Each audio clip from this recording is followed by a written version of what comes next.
Nama Danish Naufal, Ahmad Danish Naufal. Saya berumur 21 tahun.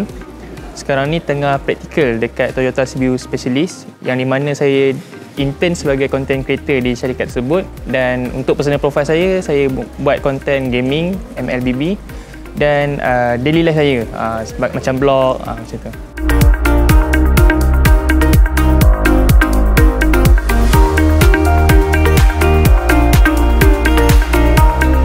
Sejak pada PKP, sebelum PKP tu kita dah starting beli PC semua. Jadi pada tahun 2019 something, 2019. So dah dekat dalam 5 tahun juga, 4 tahun lebih.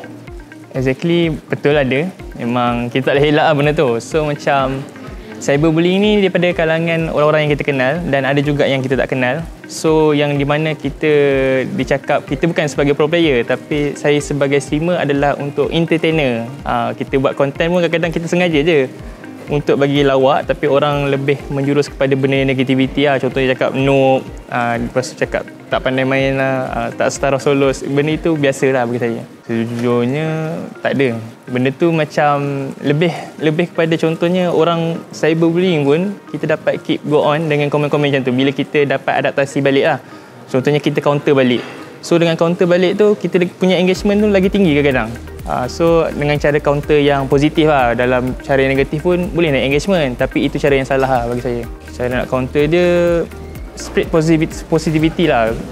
Kalau contohnya tunjuk perangai yang positif. Contohnya kalau kita attack balik dengan negatif, contoh kita mencarut balik ke, benda tu akan keep go on. Dia tak akan stay dengan cara yang baik lah. Contohnya kalau kita macam bidas dengan cara yang positif, orang tu akan terdiam, terduduk, dan dia tak akan cakap apa-apa dah. So kita boleh go on dengan kita punya stream dan kita punya content lah. Dekat platform sosial media yang lain pun macam tu juga. Kita punya nak cakap kepada orang yang cyberbully ni, kadang-kadang kita tak tahu limit seseorang tu. Contoh macam saya, mungkin kalau korang cakap apa-apa pun kita okey je, tapi untuk setengah orang yang lain yang nak adaptasi dengan situasi tu, kadang-kadang orang tu tak kuat. Kadang-kadang apa tindakan kita ada konsekuensi dia lah. So berfikir lah sebelum komen. Untuk yang baru nak mencuba bidang, kena adaptasi lah dengan cyberbullying dan spreadkan positivity lah. Maksudnya kita tapis dengan positive matters dan kita boleh pergi lebih jauh.